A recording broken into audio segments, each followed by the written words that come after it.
The ARCA Menards Series is all in with the Kansas Lottery 150 at Kansas Speedway. And for the second week in a row, ARCA Racing delayed a day for weather. That means these drivers, these teams, even more eager to get the Kansas Lottery 150 started. Kansas City, Kansas sits about 13 miles from the larger metro, Kansas City, Missouri. There you see the fastest man in town, Corey Heim, driving the number 20, the 20-year-old from Marietta, Georgia. Will lead the field to green as we take a look at the General Tire starting grid. Krista Kelly alongside Jim Trado up here in the broadcast booth. Jim, no surprise to see Corey Heim on the front row. Now, it's his fourth General Tire pole position in just his seventh race this season. That number 20 team's been really good. They're leading the owners' points, and Corey will lead us again to the green flag. He's won that race at Daytona. He'll be strong here again today. Daniel Dye alongside in the front row. Sammy Smith. He was in the Xfinity race yesterday, so was Raja Caruth. No surprise to see the stars up front. Parker Chase rounding out the first four rows. Yeah, Parker did really well at Charlotte as well. He's a mile-and-a-half guy, a road racer turning into a really good intermediate track racer. As we continue to go through the field, here you see Amber Balkin qualifying 10th. That's a great qualifying position for her. We're going to talk about Greg Van Alst throughout this race as well. He's a full-timer running fourth in points. It's great to know that little Indiana-based team is running well and running the full schedule. He'll start 11th. That blue-collar worker as we continue to work your way back through the field. 21 drivers on the starting grid on the entry list for this race here at Kansas. We told you 2 weeks in a row they've had to wait to get this thing started, going to an extra day. That does sort of ramp up the urgency. Taking a look at some of the views we will provide for you from inside their cars. There's our pole sitter, Corey Heim, with the General Tire camera. And the Coincidence, General Tire pole award, General Tire camera, it's all planned together. Raja Caruth in the number 6 for Rev Racing will bring us the view from the Bounty camera. Christian Rose in the field today. Cook Racing Technologies, he has the Reese's view on the number 42. Sweet. It is sweet. We're going to talk about that as well. And Daniel Dye again on the front row, the number 43, the Race to Stop Suicide camera. Just some of the views that we will be providing for you for these 100 laps, 150 miles. So we got in-car cameras on the front row cars of Corey Heim and Daniel Dye. Sitting right behind them is the point leader, Nick Sanchez, in that number 2 Chevrolet for Rev Racing. Nick is going to be the driver that has been keyed upon because he's won the last 2 Kansas Speedway ARCA races. The other guy that won right before that, he's our pole sitter, Corey Heim. Let's take a look at the 411 presented by Lucas Oil. As we see, this track opened in 2001. ARCA's been here every year since. It's our 25th race on this mile-and-a-half. It reconfigured in 2012.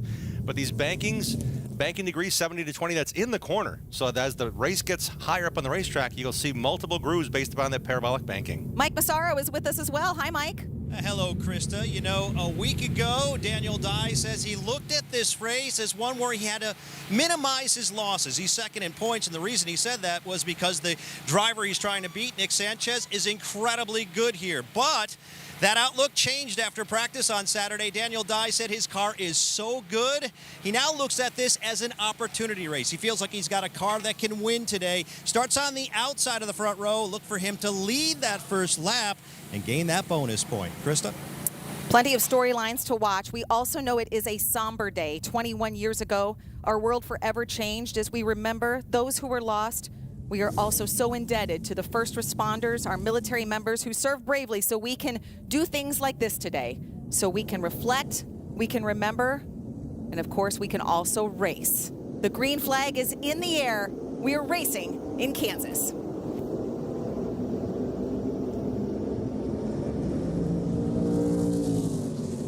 Corey Heim easily out front. A good launch as Daniel Dye follows closely. These teams got practice yesterday. They got qualifying in yesterday before the rain showers hit, but Corey Heim got race practice in here. He ran really well in Friday night's NASCAR Camping World Truck Series race. That pole sitter had a great jump in the 20 Toyota. And we should mention Nick Sanchez. Nick Sanchez is the points leader. He is currently running second in that number 2. He was not in the Xfinity race. He does have some Xfinity races on his schedule, but Sammy Smith and Raja Caruth were. Yeah, Sammy finished a really strong race. Raja had a good learning experience as well with Alpha Prime in his 5th Xfinity Series start yesterday. That race was cut short by rain, so weather had been impacting us to this point. Bright sunshine. Good morning, Kansas. Here we go. Corey Heim, by the way, was in the truck race Friday night. So a lot of experience. These ARCA drivers getting experience in other series. And this is our, there's the standings. This is for the General Tire Championship race. Nick Sanchez but Daniel Dye is coming. Just 10 points. That's 10 positions on the racetrack. And Mike Massaro mentioned if Daniel Dye was able to lead a lap, that's an additional point. Every driver that leads a lap gets an additional point.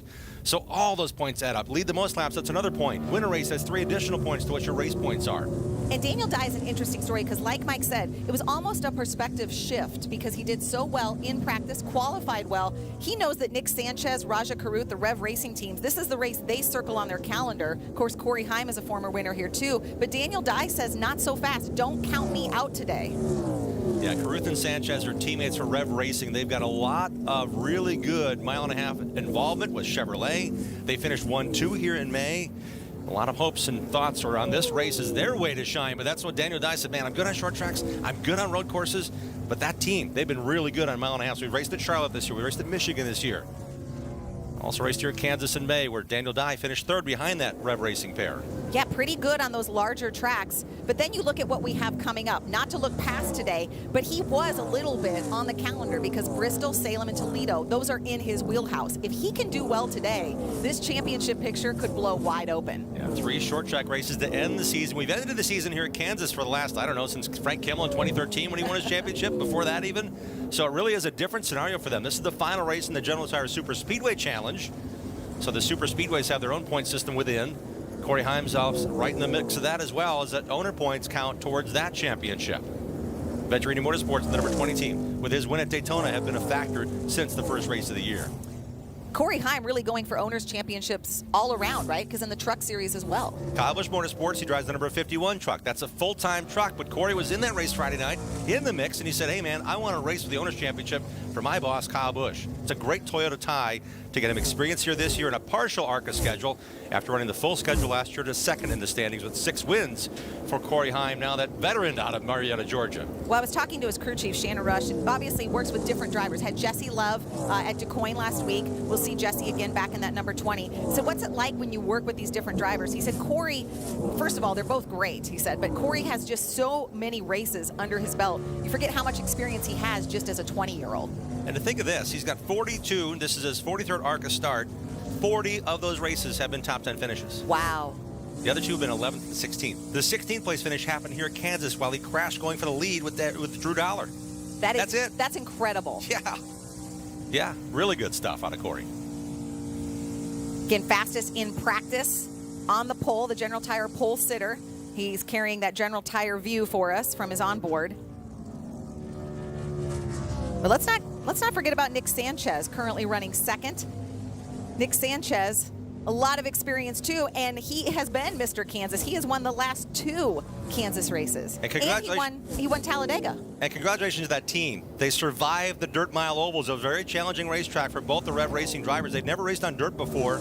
Nick Sanchez and Raja Carruth, 5th and 6th at Springfield, and DuQuoin, Nick finished 5th there. That really has helped him keep this lead the second half of the season. Mike, can you add on Sanchez? Yeah, it's funny that Jim would mention that he survived the dirt tracks last week in DuQuoin. It was close, though. Nick Sanchez told me that his car was pretty banged up. Actually broke a water pump, lost some rear brake, also had some other dings and bruises, broke a spring. His crew chief actually told me he thought that car may not have made another lap, just barely got to the finish. And sometimes, as you guys know, in order to win a championship, you need to dodge some bullets, and he definitely did that in DuQuoin. I was just thinking, too, we talked about those big tracks, you know, talking about the win at Kansas, Talladega, and Michigan. I forgot about Michigan. I think it's safe to say he likes big tracks, and he cannot lie. Wow. I know. Wow. Listen, a Sunday morning. You woke up early today to get that one in. We watched the sun come up here at Kansas Speedway. Beautiful sunrise this morning. But, no, I won't go there. You thought about it, though, Yeah, didn't you? Nick Sanchez in that number 2, currently running number 2 on the racetrack. So with the rain we had last night, it really came in yesterday afternoon and stayed. This race was going to be last evening. And really, these teams have had a chance now just to get on the racetrack today to race. There's no warm-up this morning. Watching Amber Balkin in that number 30. She qualified 10th, currently running 11th. Taking a look at our Bounty Rookie Spotlight. She had one of her better races this year. 3 top 10s on the season. It started here at Kansas in May for Amber Balkin. She finished 9th in that race, 7th the next week at Charlotte on the 1.5 mile, and 10th at Iowa Speedway. She's had a really good run, and helping her along the way today, Frankie Kimmel. He's a spotter in the NASCAR Cup Series for Daniel Suarez. He's also son of 10-time ARCA champ Frank Kimmel. Frankie is on the roof today helping Amber work through this mile and a half to get another top 10 finish and really solidify herself 7th in the standings moving forward in her first season. And by the way, this is the rookie's first time back at a racetrack. She's never been to a track twice in ARCA. This is the only track we run twice, and she's here again saying, man, I can't wait to get to a track I've been to before. Yeah, to have a little bit, I guess, of a notebook to fall back on, not have to go out there and practice and kind of have everything fresh, to be able to say, I remember this in May. I remember what I did. I'm going to try to do it again. Yeah, it really helps her a lot with the confidence as well. Had some rough goes, some accidents, some of not of her doing. A lot of challenges for that team. Mark Rutt continues to bring out championship caliber equipment. He's won a championship here in the ARCA Menards Series as her crew chief and team co-owner. So a lot of work goes into that Icon Ford and making it ready each and every race. As we've got a schedule here that had dirt tracks, mile tracks. Now we're on super speedways. At a road course. Yeah, it's a lot in the week upon week to get ready. Amber Balkin, 30 years old, from Canada, drives that number 30 car. Talked about the veteran crew chief and Mark Rutt calling the shots for that team. Just get in position here. She's running 11th right now. Again, the top 10 thing is important, but getting experience and getting that knowledge and getting the chance to race against this high caliber competition, that's what Amber's built 9 years in preparation for to get this full season chance. Looking at Sammy Smith in that 18, another driver whose age matches his car number. Sammy Smith is 18 years old, currently running 4th. And we talk about gaining experience. Once he turned 18 this summer, the floodgates sort of opened for him in terms of getting into other cars, being able to drive on bigger tracks, and now having some Xfinity Series races under his belt. Yeah, he responded. His first big track race in ARCA was a 12th place finish at Pocono. He's raced at other tracks in the Xfinity Series, but in reality, it first came to form for him at Michigan, where he did a really nice job finishing 4th. That gave him the confidence at this size track with this experienced team with Mark McFarland. And the 10-win season they had last year with Ty Gibbs, they ran extremely well here at Kansas with Ty.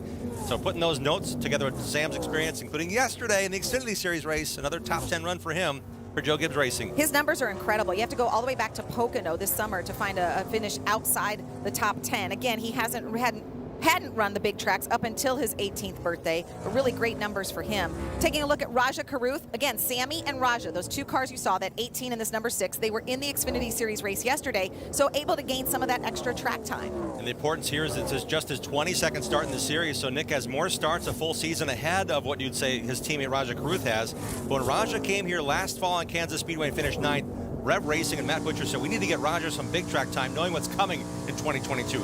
This was the launch pad for him, and he also finished second to his teammate by, I think, less than 10 car lengths at the end of the Kansas race in May. So Raja, I think, is really high on the idea of, hey, this is one of those chances I could really break through and maybe win one of these races finally. Are we going to see a first-time winner in Raja Caruth, maybe a first-time winner this season in Daniel Dye? Well, to do so, they have to get by Corey Heim. Corey Heim has won here at Kansas before. He did so in 2020. That 20-year-old in the 20 is out front here at Kansas. 17 laps completed. We are ARCA Series racing on a Sunday morning. Go ahead and grab another cup of coffee. We're so glad you are up early with us as we bring you the great action from Kansas Speedway here on MAV TV in the ARCA Menards Series, the Kansas Lottery 150.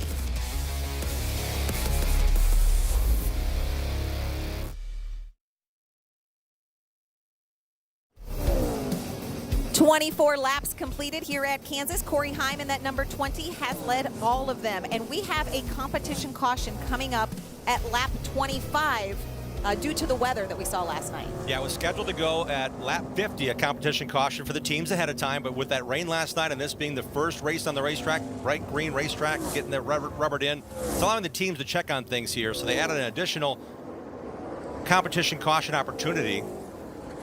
Should come in a lap or so here for the teams. There we go. The yellow flag is out again. Scheduled competition caution for this morning's race. Just for teams to kind of get a feel of the racetrack. Corey Heim, your General Tire pole sitter, has led all 25 of the laps on track. And this is a great chance for the teams. I mean, you know, you got 8 tires sitting. There was only going to be one planned break during the race, and we've seen a lot of green flag runs this year in ARCA Menards Series competition on these bigger tracks.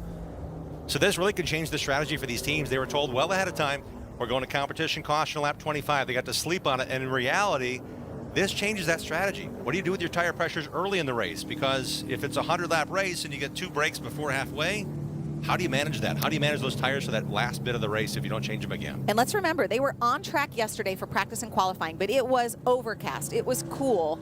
It's still cool, I guess, by Kansas conditions, but the sun is out. It is possibly a different racetrack than they practiced on. We're getting word Greg Van Alst has gotten the free pass. That's good to know because he's obviously right in the mix of things. Qualified 11th, currently running 9th on the racetrack. So he'll do this caution in a big way. Good for him. We told you this is the last big track, if you will, for the ARCA Menards series this season. Taking a look at the General Tires Super Speedway Challenge. Run us through how this works, Jim. Well, we run the big tracks. We keep a separate point total. Corey Heim won again at Daytona to start the season. Our schedule's been dotted with the big track at Talladega Superspeedway, where Nick Sanchez broke through and won in a late race dramatic run. Yellow checkers there for Sanchez. He likes big tracks. Oh, yeah, he's done really well on this year. We went to Kansas Speedway here in May. Nick Sanchez dominated. He led the last 42 laps of this race. He really looked strong, and that really kicked him into a championship run this year, I think. Again, it was Nick. Again, you saw in Kansas, it was Brandon Jones in Charlotte. Brandon Jones coming over to play a little bit with the ARCA Menards series, takes the win at Charlotte Motor Speedway. He has a connection to Menards, but he loves racing big tracks, and Taylor Gray broke through on his own at Pocono Raceway, just 17 years of age, getting the chance to really race on a big track for the first time, and he paid it off with a victory at Pocono. Then it was Nick again in Michigan. Nick Sanchez with 3 wins on the season with those 3 big tracks, Talladega, Kansas, and Michigan. Yeah, when it comes down to it, here are the point standings. 1 race left in the General Tire Super Speedway Challenge. I want to point out that it's owner points, so Max Siegel and Max Siegel, yeah, that's the same team. 6 and 2 are Rev Racing teammates. They're 1 point apart in the standings after all this time. And guess what? Tied for 3rd, 5 points back. That number 20 team of Corey Heim and Daniel Dye's number 43 GMS Racing team. So that's 5 positions on the racetrack, separating 4 drivers for a big cash payout at the end of the year. And again, it was not the championship standings. It was not the owner's points. Those were the General Tire Super Speedway Challenge. Just another fun way that drivers and teams have something to race for here in the ARCA Menards series. You see the pits are open, drivers in, getting service on their machines. Taking a look there at the 18 of Sammy Smith.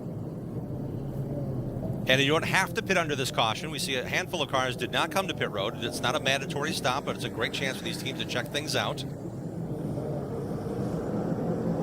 Sammy Smith getting pit stall 1 there. And that makes a difference. Not necessarily at Kansas the way it might at some of the short tracks, but still it counts. It matters. Yep. They have to get their work done and go. It's not a timed stop. It's a matter of getting your work done during a competition caution. Can change tires and fuel, not in the same moment in time, but they can get that fixed up. They can pop the hood, whatever they need to do on these cautions. As you see the 2 of Nick Sanchez, we're going to reset things, find out what teams did here at Kansas when we come back on MAV TV.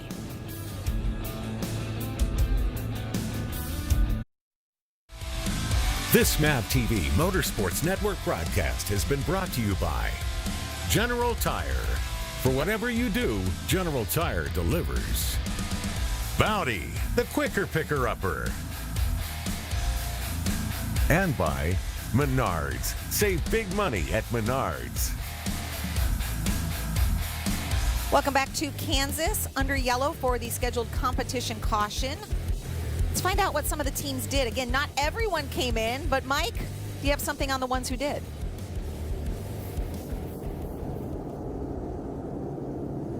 In the 18 car, the car's been a little bit loose for Sammy, so they tried to tighten him up. They also made a track bar adjustment for tires as well. Now, the guy who's won the last 2 Kansas races also came down pit road. That's Nick Sanchez, and they had a bit of a hiccup. They changed 4 tires, but had a little bit of a hang-up on the right rear. There was some concern on pit road that possibly that right rear might be loose. So pay attention to that car on this restart and throughout the course of this run. Crew members told crew chief Matt Bucher that they got all the lug nuts tight, but we're going to have to wait and see. And now the drama builds, because this was the race that we said Nick Sanchez has circled. He's won the last 2 Kansas races. If he has a hiccup, like Mike said, in this race, it could open things for Daniel Dye or Raja Karuth, who are right there running 2 and 3. So 3 cars stayed out. They will lead the field back. Everyone who pitted did not lose their spot in relative position to who did pit. Who stayed out? The 20 of Corey Heim, our race leader to this point. The 43 of Daniel Dye and the number 6 of Rajah Caruth. All others came to pit road, got a chance to get tires. In Nick Sanchez's case, he's going to start second row. He'll find out real quick if that tire's loose or not. And we will be watching for sure. As we get ready to go back under green here at Kansas, let's take a look at Jim's keys. Tell us what you have this week. Got to dictate from the lead. No question, you got to make sure you get out in the clean air, and really does set the pace. There's a lot of benefits to being out there in front. Also, the draft. These teams, again, we mentioned there's 7 opportunities this year on big tracks. It's been a while since we've been on the racetrack in this condition. You need to know what that draft feels like. You need to benefit from that. And the experience for Corey Heim and a few others that have done this 6, 7 times, that's a big plus for the teams that have had mile-and-a-half experience here in this series, especially today. And guess what? All 3 NASCAR National Series are here this weekend. A lot of NASCAR eyeballs are on these teams. 3 of these drivers in the race today got to race in the Xfinity or truck race this weekend. Everybody wants a chance to join them real soon, and we're here on a Cup Sunday morning. It's important for them to do that. And when you're racing on the big stage and you have the opportunity to have, like you said, NASCAR Premier Series here, it also means, like we talked about at the top of the show, extra lap time for some of these drivers. Yeah, Corey Heim, truck race, top 5 finish. He had a really good run on Friday night in the number 51 truck. Sammy Smith, a top 5 run in the Xfinity race yesterday with Joe Gibbs Racing. Got a lot of time running the outside line. See what that felt like in number 18 Toyota there. And Rajah Caruth was in the Xfinity Series with an iRacing on the sponsorship on his car for Alpha Prime Racing. So those 3 drivers really making it work. And I think the double is really good. Nick Sanchez is going to be doing the double this coming week at Bristol when we're there on Thursday night in this series, along with racing with Big Machine Records over the weekend in the Xfinity Series. So a lot plays into the eyeballs and interest and opportunities. I know Nick Sanchez really excited some of those Xfinity races. It also includes his home track of Homestead. He said he doesn't know how many tickets he's allotted by NASCAR to bring friends and family, but he's going to need all of them.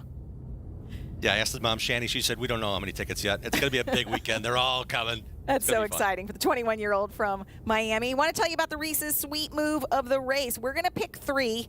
You then pick your favorite, and you can vote on the ARCA Racing Twitter account 9 a.m. tomorrow. So we'll have to see what we nominate for the Reese's Sweet Move of the race.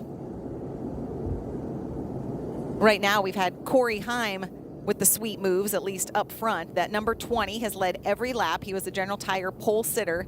Daniel Dye started on the front row alongside of him. That's where he will start for this restart that's coming up here at Kansas as well. And we said Daniel Dye, really excited, feels like this could be an opportunity for him. Last week, he didn't necessarily think that. What else, though, is new down there in the garage, in the pits area, Mike? Well, Chris, I want to point out that there's one driver that is not in the field today that was expected to be. The guy who qualified 7th, Ron Vandermeer.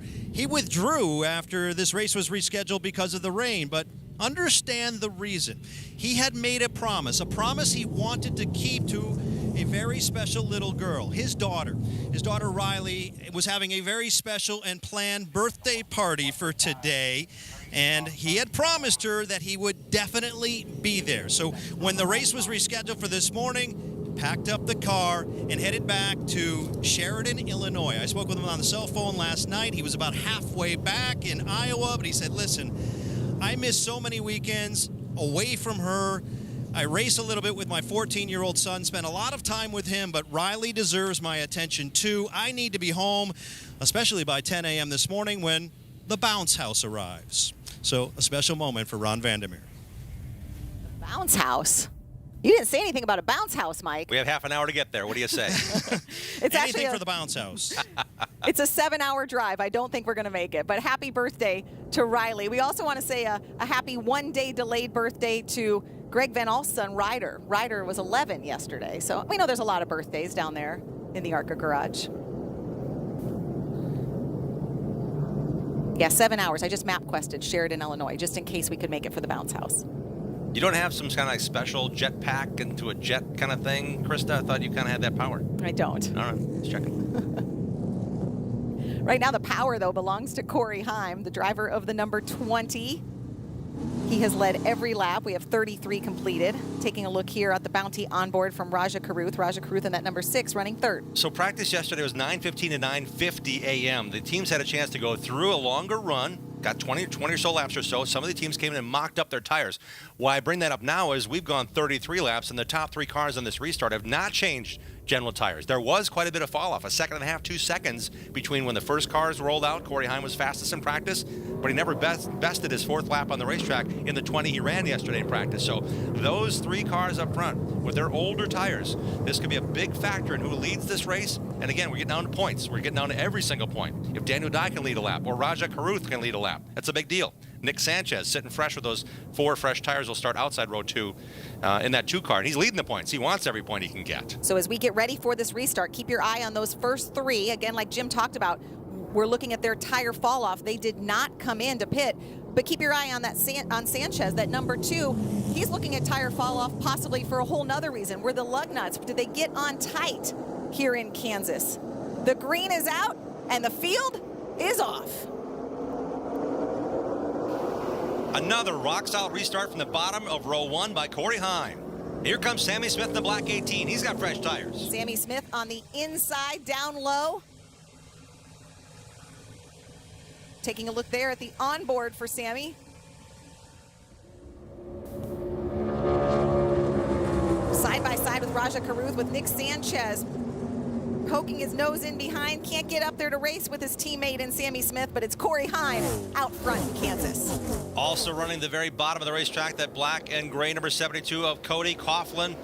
He now races into the top 6 in that number 72 Ford.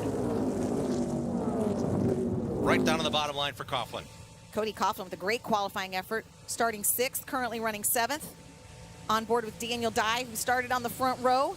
Daniel Dye dropping back a little bit on that restart. He is 5th on the racetrack. It's a matter of cleaning off your tires, but there's not enough tread there to clean off, or you don't get it properly perfect. He drifted back on the start, and he continues to fall back through this field with fresher tires. Corey Heim, the only one to jump forward, as Nick Sanchez and Sammy Smith battle for second. They're on fresh tires. And again, this race, this ARCA Menards Series race, was scheduled to run yesterday afternoon following the Xfinity Series, when there would have been a lot of rubber on the racetrack. Now, first thing in the morning, 9 a.m., the first race out there on a Sunday. And here we see 2nd and 3rd in the points. 16 points separating those 2 drivers. The 43 of Daniel Dye. Rod Board with a bounty onboard camera with Raja Karuth looking out his right side window. That side draft, how can I get to Daniel? Drafting him here is a better option for Raja Karuth down the front stretch. And Raja Karuth, again, is here in Kansas in the spring, comfortable here. This team, Rev Racing, very good on the larger tracks. Daniel Dye felt like this wouldn't necessarily be his best race, at least not on paper, but he practiced well, qualified well.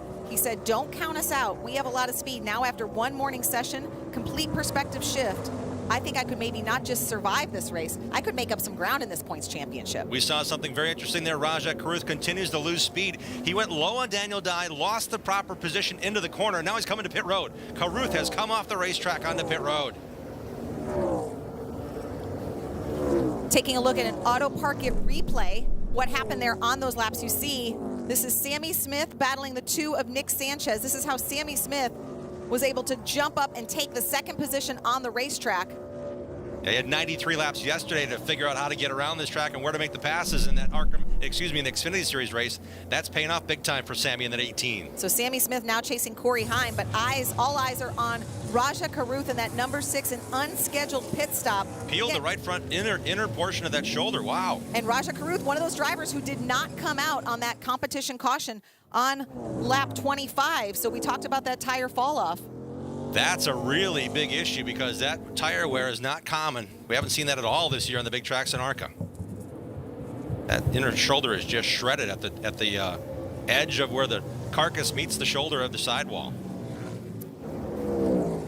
So Corey Heim, if you're Corey Heim or Daniel Dye, who also stayed out, might be a little nervous right now. We still have 10 laps to go until the next competition caution at halfway point of lap 50. We talk about how good Corey Heim's been, how great he is on top 10 finishes. Daniel Dye to pit road now too. Boy, is it a ticking time bomb for Corey Heim. Daniel Dye, the 2nd of the 3 cars that did not pit, has come to pit road as well. And the caution is out. This is for an incident in turn 2. Greg Van Alsten, that number 35. You see the wrinkled hood on his machine. There's the 7 stopped on the racetrack. Matt Wilson and Greg Van Alst. Greg made a couple of pit stops there after getting the free pass under that caution. Started well in the back of the field. And unfortunately, he and that 7 of Wilson for Eric Caudell. Oh, man. Tough break for Greg. A lot of hopes here as he's gotten really well in the big tracks. He's a short track racer, but when it comes to big track performance, this was Greg's chance to really get some points. He finished 7th here in May, 5th at Charlotte, 9th at Michigan, and look what happens here at the second trip to Kansas. An early end for the driver coming in 4th in points. Yeah, a blue-collar worker. He said when the race was delayed in DuQuoin last week, he had to jump in the hauler, jump in the transporter, get back to his home. He just doesn't jump in, he drives it. Drives it, yeah. So he said he got home about 2:30 a.m., had to be at the fence company, which he owns. That's his Monday through Friday job. 7 a.m. was at a client's customer's house by 7:30. So no rest for Greg Van Alst. Little bit of rest for this field right now. We are under yellow, the second yellow of the day coming out on lap 41. We've had 2 unexpected pit stops from our leaders, but Corey Heim is still out front.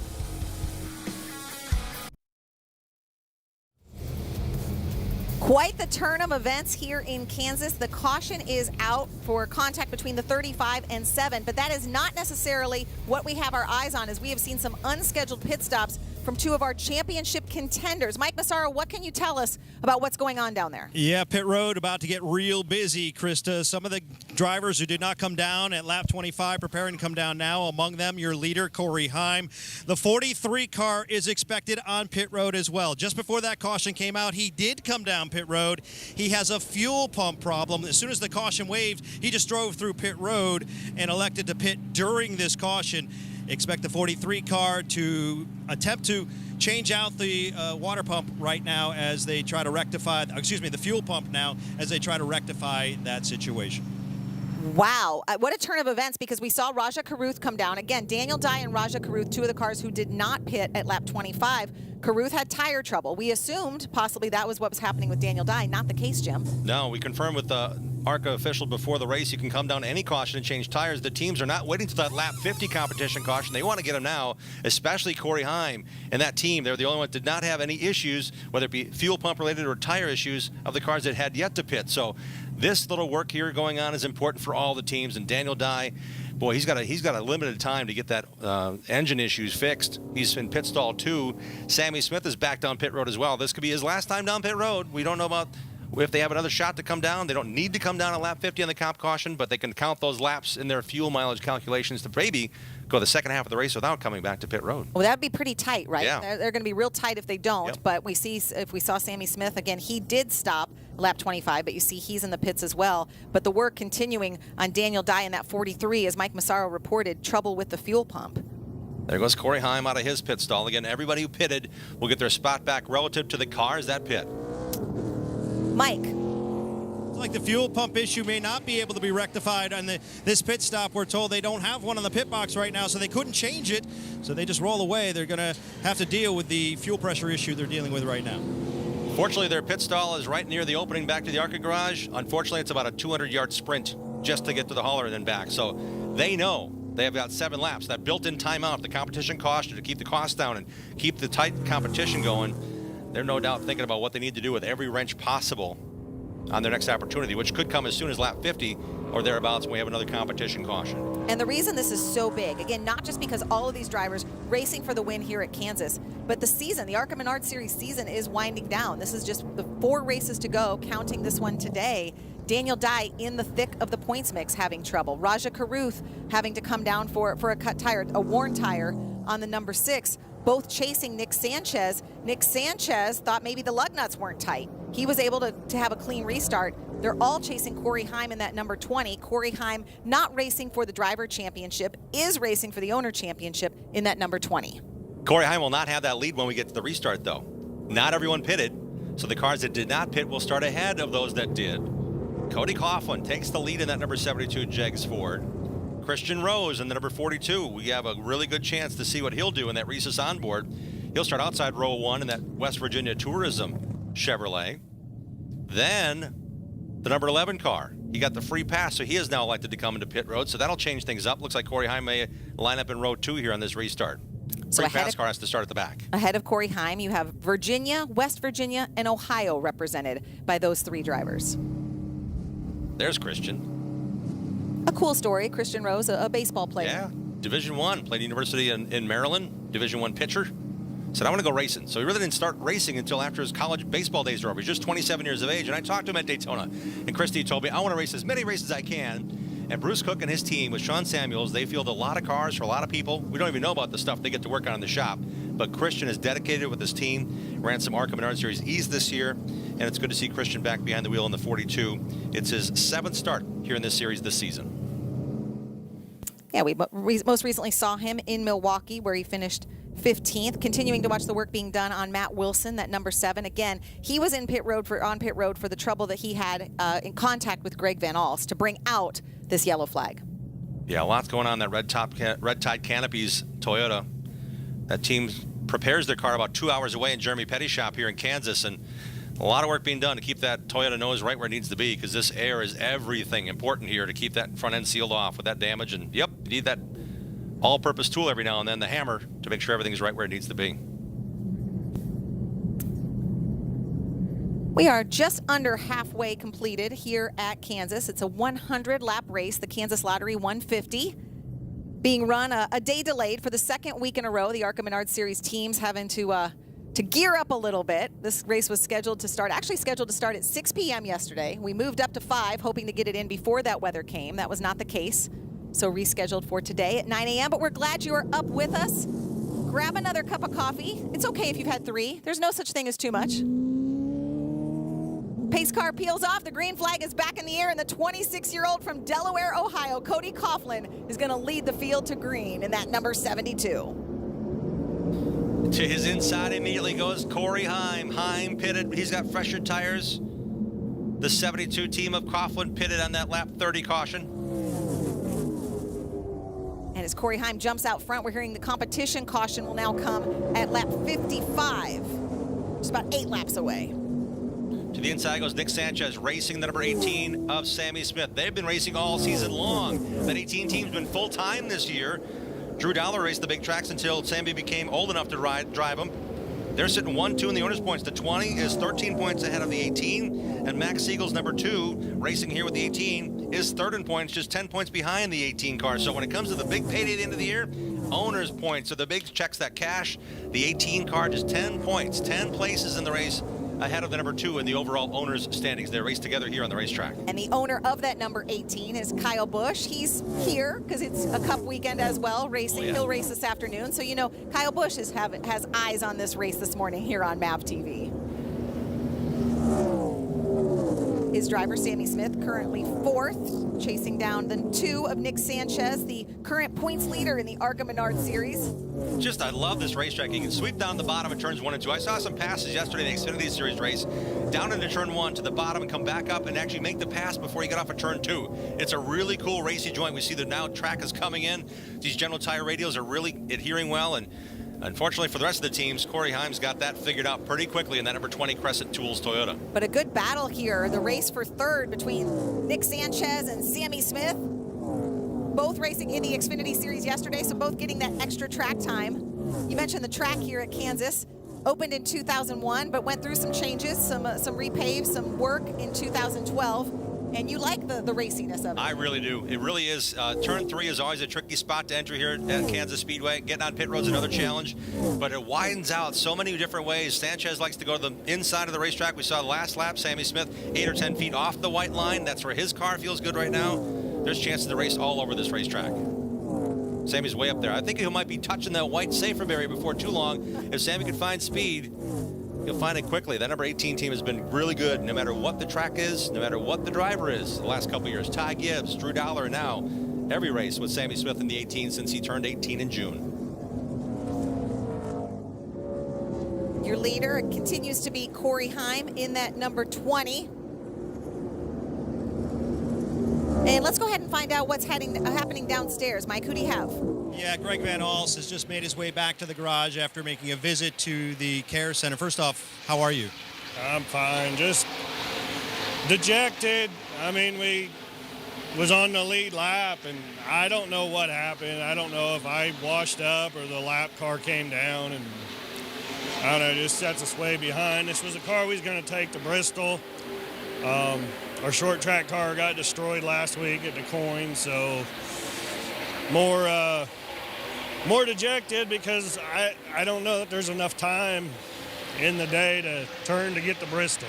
So, but we'll persevere, and this CB Fabricating team we'll work our butts off for 3 days and see what happens. Well, thank you for your time. Thank you. Give you some perspective, Krista, on why there's such dejection. He mentions the time to get to Bristol. This team has only 5 crew members. They're all volunteers. It works on a shoestring budget. This car, they just bought a used pull-down rig a week ago and put a lot of effort into this car. They felt like they'd made gains with it. They were really hoping to bring it to Bristol. And as you can see, heavy damage. A lot of work to do if they're going to turn this car around for the next race. Bristol's Thursday night, by the way. It's a really short week for them. You can tell it's going to weigh heavy on Greg, and sleep will not be an option, I don't think, if they get that car or that team ready. Hope to see him in Bristol in a few days. Yeah, they are certainly going to be burning the midnight oil in Anderson, Indiana, where Greg Van Alst is from, where he will drive the car back to. And the yellow is out. The competition caution coming on lap 55 here at Kansas. Corey Heim, your leader in that number 20. So Corey Heim pitted at a lap 45 or so. Don't expect him to come to pit road, but this is a chance. Lead lap cars always start ahead of cars a lap down or more. There's 8 cars on the lead lap. So if they did pit, they'd restart no worse than 8th if they're the only one of the lead lap cars that would come to pit road. And a shout out to Cody Coughlin, who was able to lead the field to green on that restart, was able to hang in there. He did get passed by Nick Sanchez and Sammy Smith, though he's currently running 4th. But they're all chasing Corey Heim here at Kansas.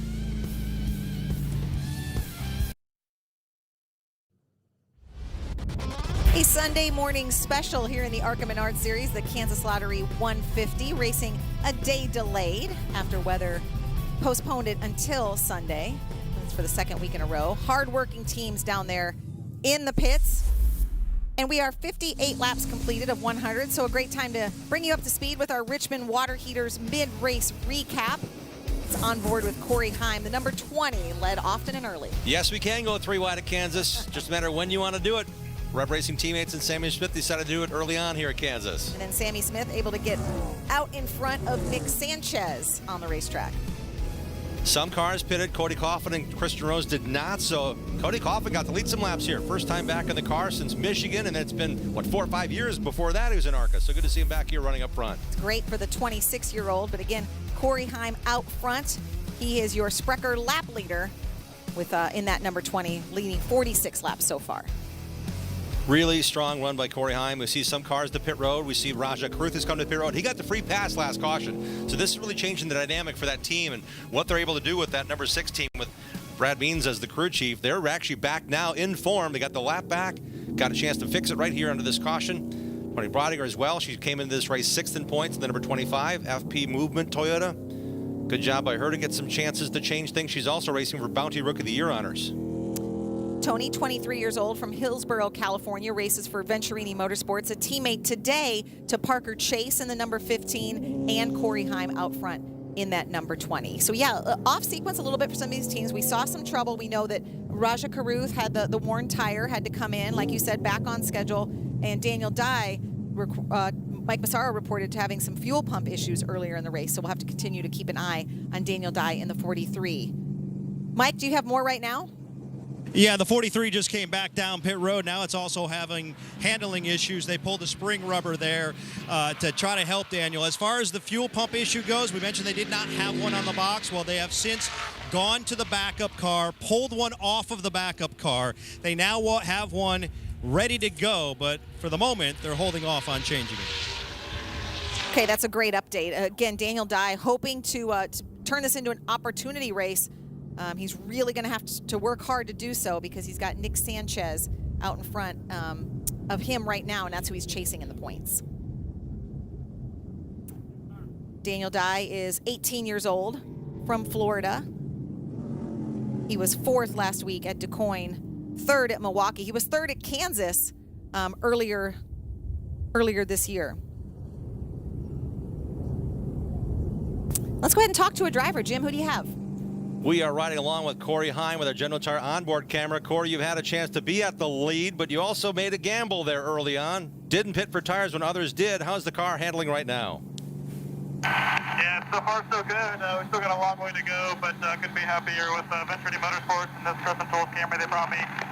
Just been phenomenal all day long so far, and got all faith in Shannon Ross with our strategy here. It's it's not the first time that he's put me out front in position to win a race, and certainly won't be the last. So really looking forward to seeing how this race plays out here.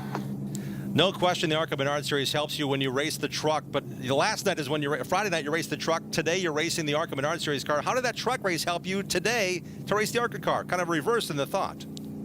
I feel like they drive actually pretty similar, contrary to some people believing, but just being back and forth and having that extra track time really just gives me an edge as soon as I hop in this thing, yesterday morning and really getting up to speed. So, any kind of track time helps, and that certainly was one of them. Last quick question. Do you need to come to pit road any more times in this race? I can't give away secrets here, Jim. We'll see. 10-4. Corey's making to keep the ticket in hand and pay for the whole race here to find out. Like it. That's a good promoter, if you will, as well. We want to thank him here at MAV TV. So he can't give up all his secrets. There you see his crew chief, Shannon Rush, longtime crew chief up on the pit box. Shannon's pretty good at playing poker, too. He won't tell you the whole card. He won't tell you every card in the hand until he has to. And he's got that smirk. It's like, is he telling me something I should believe, or is he saying, think about it? I love it. Crew chief for Jesse Love last week in Du Quoin, who drives the number 20 as well. We'll see him again here on MAV TV, but it's Corey Heim behind the wheel here in Kansas. They are racing again here in the Heartland. Look at Sammy Smith right on Corey Heim's bumper, stuck to him like glue. Excuse me, making room. Sammy Smith wanted to split the 2 leaders. Not going to happen. Sanchez able to hold the outside long enough for Corey Heim to escape. So now he has to come up with a different plan as Corey Heim is out front. Sammy Smith side by side with Nick Sanchez here at Kansas. Daniel Dye, that number 43 team, he's on the bottom running behind this pair. Whew, we're back in full song. I feel like the whole band is back together. Everybody's got their stuff figured out. Raja Caruth back on lead lap. Daniel Dye's back racing with the leaders. And Cody Coughlin is right there hanging on in that number 72. A great run for him today in Kansas. On the bottom, Raja Caruth, that number 6, Max Siegel Chevrolet. He's trying the bottom as Sammy Smith rolls up the top side with Nick Sanchez. And we saw in that last restart, you said the top was what Sammy Smith liked, or at least was trying to find some speed up there, maybe trying it out again today. But there you see Daniel Dye way up high. Daniel Dye said he will run high everywhere. That's where he prefers. Checking the speeds, Heim had the fastest lap that time. Raja Caruth right in there. Sammy Smith had a quicker lap, but you can see the positioning here. Sanchez ahead of the 18 machine as we go on board with Daniel Dye in the Race to Stop Suicide camera. So much real estate here at Kansas, as you saw out his window, out his windshield. Sammy Smith tucked up behind Raja Caruth. Raja Caruth now trying to chase down his teammate, but he has Sammy Smith in that 18 to contend with. Raja, just his 9th big track race, trying to figure things out here. Sammy Smith used up that rear bumper and got to the inside of Raja, trying to loosen him up by taking the air away from the rear spoiler. Didn't work that time. And their lap times nearly mirror each other, so it's going to be hard for Sammy to get by Raja, but he's certainly going to try. Daniel Dye right there as well. And these are the guys we've talked about all year long. These are the big players, the heavy hitters here in the ARCA Menards Series. Great to see them performing at this level again. We're getting down to the end of the season. Just 27 points separate the top 3. This is the driver riding along with 10 points out of the championship. He needs to keep that number 2 car 2 spots ahead of him in his windshield or rear view to have a shot at the championship heading to the short tracks. That was a fun restart. Let's go ahead and take a look at the Auto Park It replay. We want to see it again. Our young drivers. We have at the teenager, Sammy Smith, just 18, trying to chase down Nick Sanchez, the 21-year-old in the 2.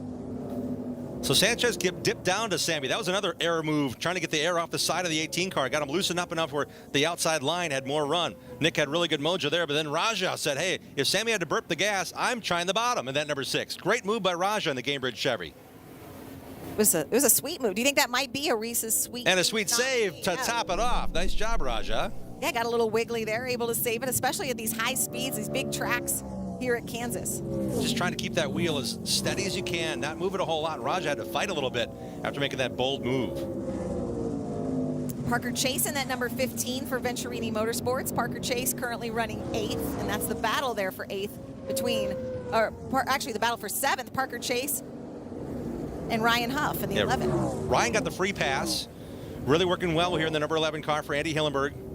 Good job by him and Parker Chase. You know, he's 4th in the points, I believe it is, in the IMSA Pilot Challenge in Hyundai racing for Brian Hurd on the road courses, splitting his time here in ARCA Menards Series as well as racing in the IMSA Pilot Challenge. Such a wide variety for that driver. We saw him at Watkins Glen, which makes sense. He finished 6th on the road course. All that road racing experience. And there's the hometown racer, Kevin Hinkle, back behind the wheel of an ARCA car in the 06 for Wayne Peterson slowing. It's been since 2018 this road race ace has been back in this series. Hinkle, unfortunately, I don't think we'll be able to finish this one, though. This is his home track, like you said, from Shawnee, Kansas. Back up front, watching this battle between the 6 of Raja Caruth and the 18 of Sammy Smith. It's a good one. Sammy Smith trying to take the advantage away from Raja Caruth. And Raja's learning that air. He's trying to experience what that feels like. If he tucks down and gets that left side of his car to the right side of Sammy Smith, that air changes a lot. And that allowed Raja to run right past around the 18 on the outside again. What a great move. You have to think maybe something he learned racing here at Kansas earlier in the spring, Mike. And he had a little track time earlier this weekend as well in the Xfinity Series. So he's been on the track quite a bit. But you know, the thing weighing on Raja's mind was what happened last week in DuQuoin. Lost quite a few points after overheating, knocking the radiator out of that car, and basically dropped him almost out of contention for this championship. He still has a shot, but speaking with him before this race, he said, look, we now just have to go for wins. We need to do everything we can to get to victory lane. And believe me, talking to Raja coming into this race, his confidence was extremely high. He knows their mile-and-a-half program is very good, and he got his career best finish here back in May. He wants to step that up by 1 position. In May, he finished 2nd. See, I was going to do the math for our viewers, but you already did it for me. Yep. Thank goodness I keep my shoes on for another couple laps, because if I just start doing math, it gets kind of crazy. I got to use all my digits. I didn't understand where the shoes came in. Now I do. Count past 10. What are you going to do? Got to take your shoes off. Raja Caruth, like Mike said, finished 2nd at Kansas behind his teammate, Nick Sanchez, who's going for his 3rd straight. Nick Sanchez has won the last 2 at Kansas. The driver who won in 2020 is that one you're looking at on your screen right there, Corey Heim, out front. Corey Heim, the poker player. Or maybe he's playing the lottery today. Kansas Lottery 150. Just putting the numbers together. He is a really strong competitor in this series and doesn't need any luck. This team is well prepared. Shannon Rush knows exactly what he's doing with that 20 team. Really have had a wonderful season. Last year, they ran the full schedule. Corey Heim was in this car all year, and now he's raced a dozen NASCAR Camping World Truck Series races. This has really been a wonderful season for Corey, winning twice in the Truck Series and now really excelling every chance he gets in the ARCA Menards. And he's such a student of the sport, always kind of behind the wheel doing research. So is Nick Sanchez. Nick Sanchez does a ton of work with the team. Chevrolet, a lot of backing for Rev Racing. If he's not in the car at a racetrack, he's in the simulator. He's at the race shop, really doing a lot of work. Riding on board with Raja Caruth, that Bounty camera. He's up near that safer barrier. Bring it, Raja. He's the highest car on the racetrack right now in the top 10. Going after his teammate. There's Sammy Smith. Now, Sammy Smith currently running 4th. Again, another driver in the Xfinity race last night. Now 18 years old. So just a ton of experience has come his way, really in a quick amount of time, just in the last couple of months. So he's been able to play a lot more with this track and how the track conditions change, how the lanes change, literally lap by lap. Trying to figure it out. I can tell you Sammy's car is not perfect. Not just because Raja Caruth has been able to get about a half a second on him, but we've seen Sammy Smith and this 18 team dominate. You'd expect with that experience yesterday, the 18 car would be gone. If you're racing with a 20 every 5 seconds. Not the case today. They may want to have one more shot at the pits with 25 laps to go. Well, they talked about early in the race, he was a little bit loose, so they did make some adjustments. Daniel Dye is sort of racing for everything right now because he's trying to win a championship. He's also trying to hold on to this car after reports of several issues going on in this race. Good to see him running 5th with all those issues. Again, that's another win within. Raja Caruth had an issue earlier. He went a lap down, got the free pass. He's now back in the mix, racing in 3rd. It's a huge rebound for him, almost a demoralizing run with Daniel Dye saying, okay, one less guy I have to worry about. No. Now Raja's car is doing great. He's ahead of me. What do I do? Talk about a rebound. What about Cody Coughlin coming back to the series? Jim, you talked about the fact he was a full-time regular competitor. We saw him most recently at Michigan. That was a huge return, and he finished 8th in that race. Yeah, he's got help with David Gilliland Racing, who fields the car for Taylor Gray, and they also have 2 trucks that raced here over the weekend. Chad Johnston crew chiefing for Ryan Priest. Chad Johnston oversees everything Taylor Gray does on the short tracks here in ARCA, and some truck races. They have a lot of experience and notes for Cody to apply to here with this Coughlin-owned number 72. That's the number 15, also a Venturini Motorsports machine, driven this week by Parker Chase, the 21-year-old out of Texas. Yeah, Parker started out the year in Daytona, finished 2nd there. He did really well at Charlotte as well. He also ran here last fall. He started 9th and finished 10th. So in terms of his experience, he wants to get oval experience. He's got so much road racing background for just a 21-year-old kid. It's a lot of work, and he said, I need to do it in ARCA. I love what the Venturinis have offered me. He's running as many of these races as he can.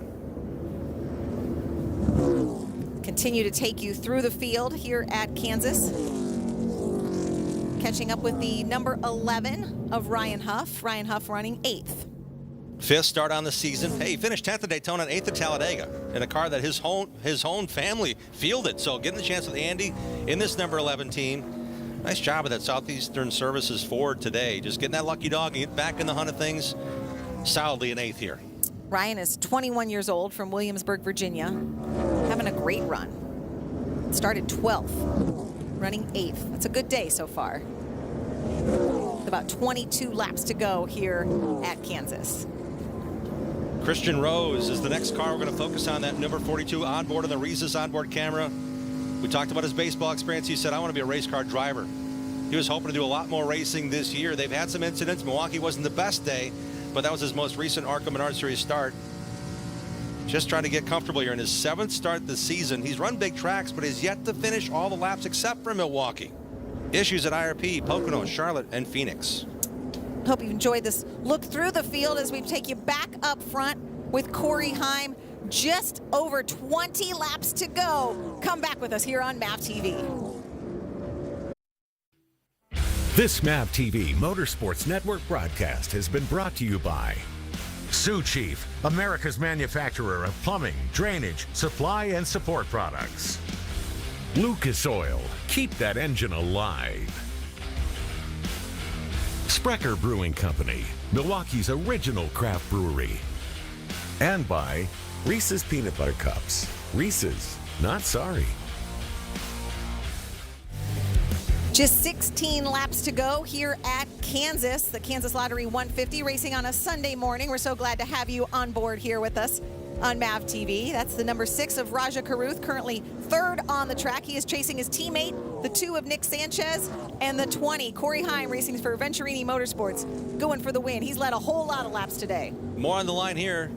The number 6 of Raja Karuth has the lead in the General Tire Super Speedway Challenge by 1 point, but guess what? He's 1 point behind his teammate Nick Sanchez. We have to go to a tiebreaker to figure out who's going to win this General Tire Super Speedway Challenge. And we're focused in on him because we heard while we were away at break, we're just coming back from a break, he's been running that high side, Jim. Maybe got a little bit too high. Let's take a look at our Auto Park It replay and see what happened.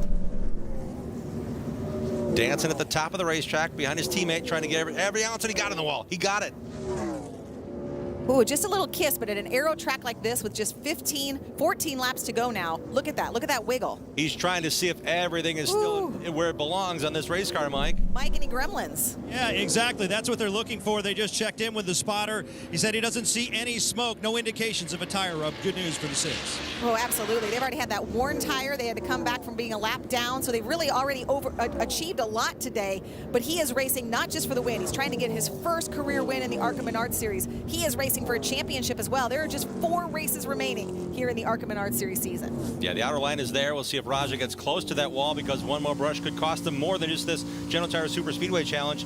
The overall points are at stake here too, so Raja was closing on Nick Sanchez, knowing what was at stake, and got in the wall. Wow.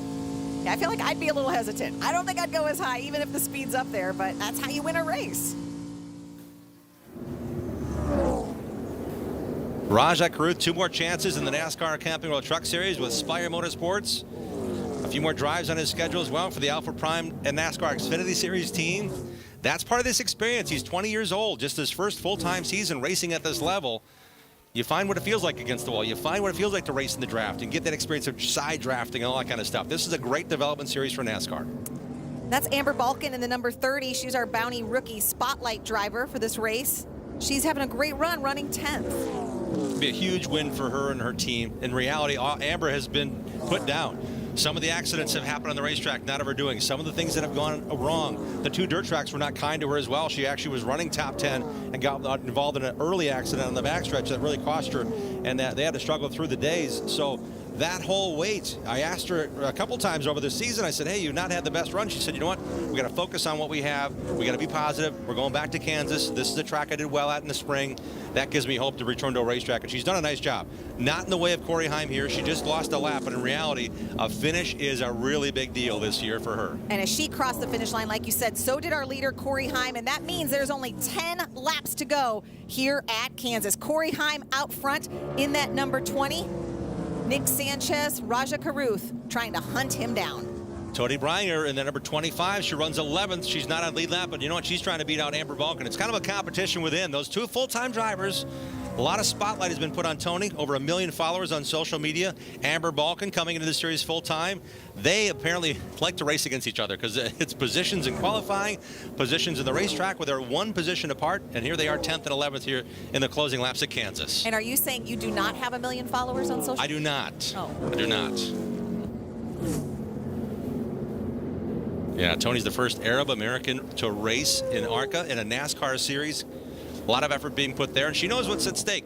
Corey Heim's a prime example of what you can do from the short tracks of Georgia to get a chance to race with Toyota in the system and Venturini Motorsports. And prior to that, racing with Paul Andrews at Cunningham Motorsports and then Chad Bryant Racing. All that matters to build your resume to get these chances that Corey's taking full advantage of. And Tony and all these drivers bringing eyes to the sport because where they come from. They come from a different state, maybe family and friends watching another place, maybe become hooked on ARCA racing, going to follow them throughout their careers as they continue to climb the ladder to different series. Nick Sanchez came out of Miami, the highest levels of kart racing. I mean, he was there racing against international racers in karting, shifter karts. It's no small business. I mean, it's a big-time deal. But Nick didn't have a lot of oval experience, so let's see how he's adapted here. With Rev Racing, putting him in a Legends car, then a late model, and working through the shop, literally working the shop as a driver in the diversity program. Nick's done really well. He's shining here brightly. This is an example of what Rev Racing can do. NASCAR's Drive for Diversity program works. And racing that go-kart at age 12 at Homestead. It's going to come full circle when he races an Xfinity Series car there next month. And he would love to win a championship here in the ARCA Menards Series. But again, this is the last big track. So in addition to the championship, in addition to the race win, they're racing for that Super Speedway Challenge as they continue to race these big tracks, and Kansas certainly on that list. And there's Sammy just hanging out up on top. He's running in the 4th position. Really nice run for Sammy, but almost a little bit off. We're talking about not being perfect today. 7 seconds behind the leader. A great learning day for Sammy in his first trip to Kansas with this ARCA Menards Series team. Mike? In talking with him before the race, he knew he didn't have everything he needed. He felt like they need to keep working on the car throughout this race to keep up with some of the faster cars, namely the 20 of Corey Heim. Over the last run, he has said that he's been a little bit loose throughout the course of the race, but they are heading in the right direction. His biggest problem right now is he can't tie the entire corner together. They need more rolling speed to keep up with the 20 car. Sammy Smith also chasing those Rev Racing teammates, Raja Caruth and Nick Sanchez. Sammy Smith running 4th. That's where he started this race as well. Daniel Dye also was up front for a while as well, racing for restart leads and getting that clean air. He's back in 5th position now as the laps continue to click away. A top 5 for Daniel Dye at Kansas. That sets him well, knowing how good his points rivals are running. He's right there with them once again. They're running 2nd, 3rd, and 5th. Dye is in 5th right now with the point leaders ahead of him. It is good on paper, but, you know, in talking to him yesterday in the garage, he had so much sort of, I guess, hope for this race, thinking, wait, I just thought I wanted to come in here, and he probably would have taken a 5th a week ago. But knowing how good the car was in practice, I think he had his eyes set on more. But yeah, has to be happy to just stay with Nick Sanchez and Raja Caruth, who are out front, running 2nd and 3rd, all trying to chase Corey Heim in that number 20. Talking to the drivers in the garage area I did today and yesterday, they were worried about Corey Heim. Corey Heim was the guy they're all keying on. And the yellow is out. The caution is out at Kansas. That number 6, Raja Karuth, we were just talking about him so many issues today. He's currently running third, having the worn down tire, having to fight for his lap back, then kissing the wall, running high in the closing laps. Now the yellow is out for him again. Get a chance to see here Raja collecting his breath after that. You can see he's wincing, I think, through the visor there. I see he's kind of a furrowed brow there, just trying to figure it out. Unfortunately for Raja, impact with the right front has knocked him out of this one. Oh, we know how disappointing this is, because really running strongly, getting the experience, back here at a track for the second time. Raja Karuth finished second here in the spring. He was running third when this happened. Climbs out of his car and is tended to by the medical team here at Kansas. He raced in the Xfinity Series here yesterday. Cup Series, NASCAR Cup Series will race here this afternoon. We saw him brush the wall earlier. Here's a replay. That tire went down. The way he hit the angle in the wall, that right front let go. It could have been from that earlier brush. Everything compounding here. One more look. Oh, we're going on board here in the Auto Parker replay on Raja Karuth's car.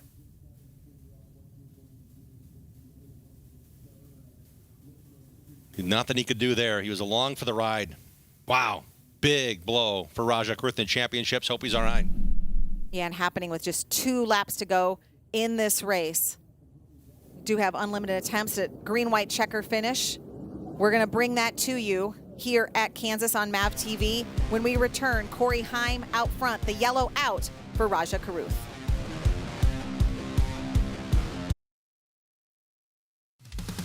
This MAV TV Motorsports Network broadcast has been brought to you by Richmond Water Heaters, the water heater experts. Auto Park It. The future of parking is here. See it at autoparkit.com. And by Lucas Oil. Keep that engine alive. We have seen a little bit of everything here at Kansas, and the Flying Monkeys just came out because all the leaders just pitted. Mike, what's going on? Yeah, and some of these guys saved some tires just for this scenario. 4 stickers for the 20, 3 stickers, and 1 scuff for the 2 car. Fresh tires could make all the difference here. And with every lead lap car pitting, we're going to see how they realign here. I take that back. The 11 of Ryan Huff has not pitted among the lead lap cars. So ARCA rules are lead lap cars that do not pit, start in front, followed immediately in the restart order by cars that did pit still on the lead lap. So Corey Heim will start in the front row, just not lead us on the restart. Okay, but Corey Heim, your leader, pits, but so do the rest of the cars on the lead lap. So Corey Heim, Sammy Smith, Nick Sanchez, Daniel Dye, even Parker Chase. Those are the cars on the lead lap, all with fresh tires. It's a matter of getting through here. Corey Heim's had great restarts, but he's started on the inside each and every time he's had the chance, including from the General Tire pole at the outset. If Ryan Huff chooses the bottom, Corey's going to have to do a little more work, which won't be a lot, but it'll be a different approach to this restart.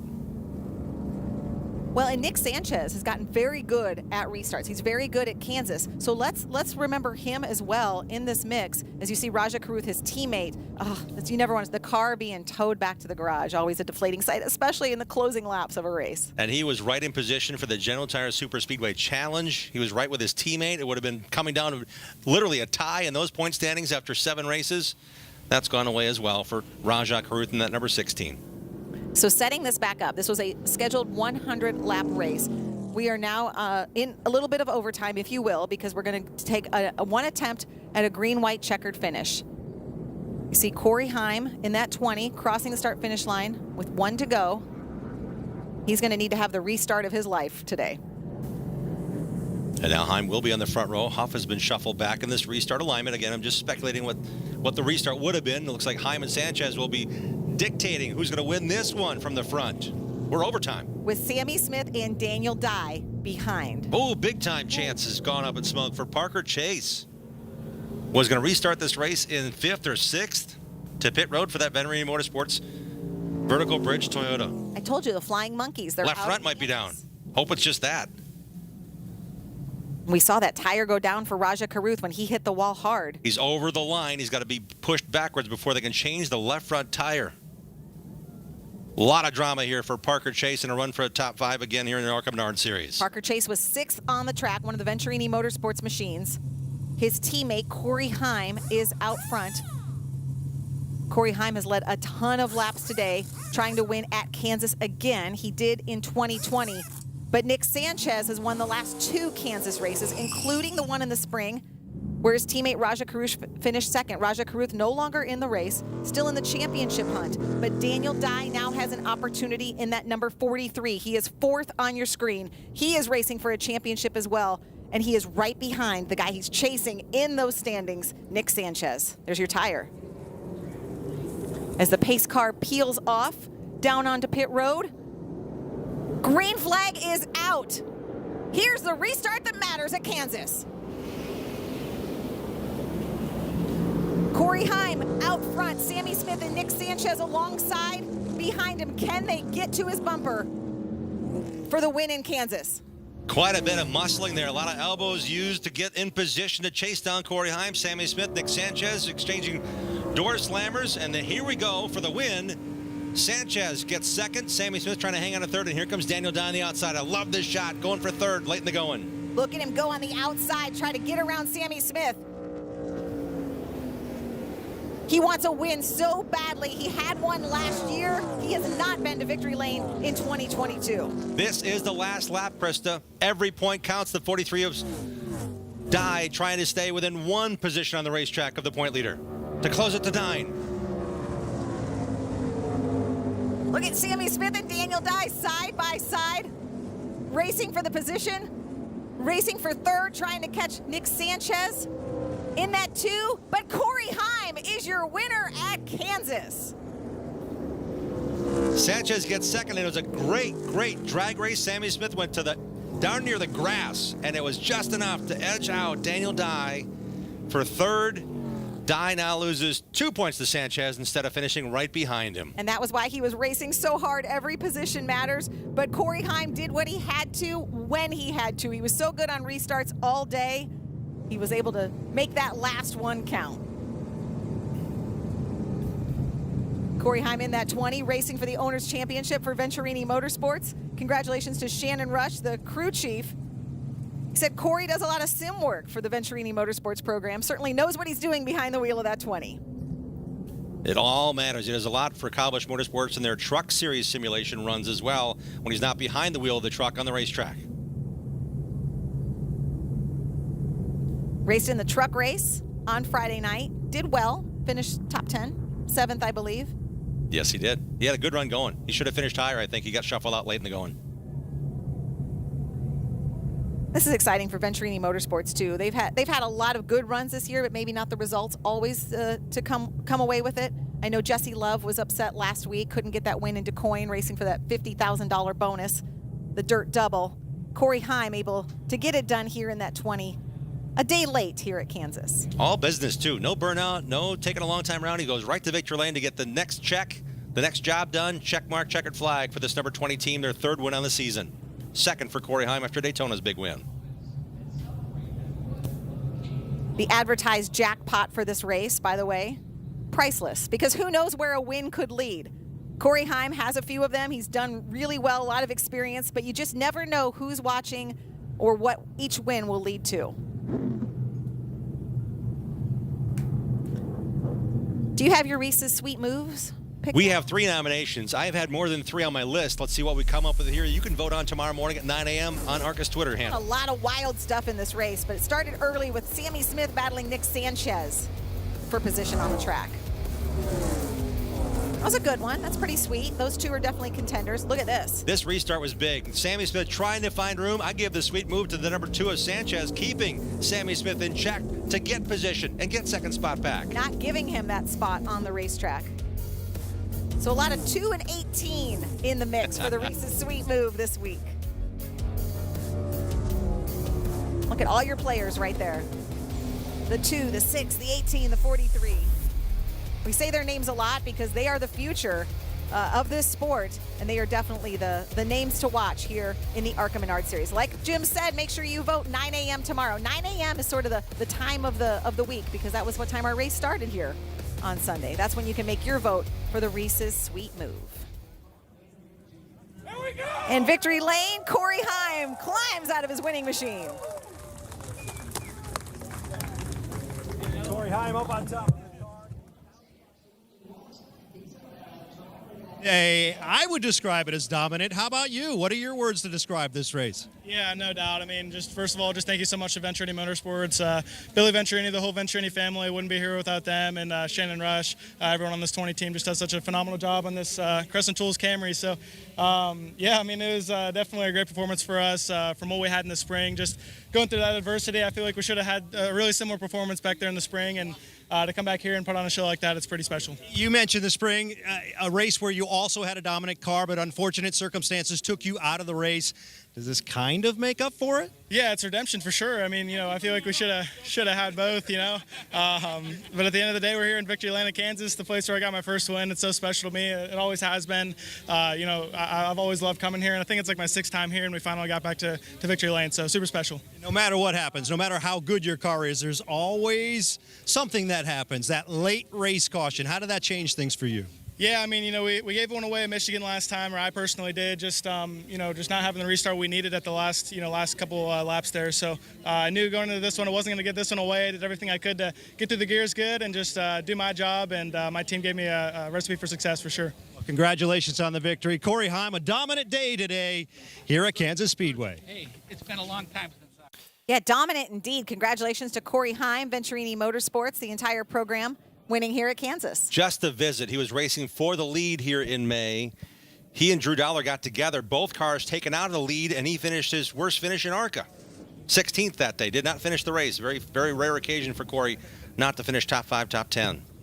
Big redemption. There's Shannon Rush getting that group photo with Billy Venturini, the team manager. Yeah, Shannon Rush, the crew chief for Corey Heim in that 20. Taking a look there at your results. So Corey Heim gets the win. He talks about that redemption. And we're going to continue to watch this points battle because Nick Sanchez and Daniel Dye finishing 2 and 4. Photo finish for Sammy Smith to move ahead of Daniel Dye at the very end. They came across the line, fanned out left and right. Dye finishes 4th. Ryan Huff, nice job rebounding to 5th. He got the lucky dog, put Andy Hillenberg's car in 5th, the best finish of the year for that team. And for Christian Rose, a good finish. And look at Amber Balk and Tony Breidinger, both great days for those, 8 and 9.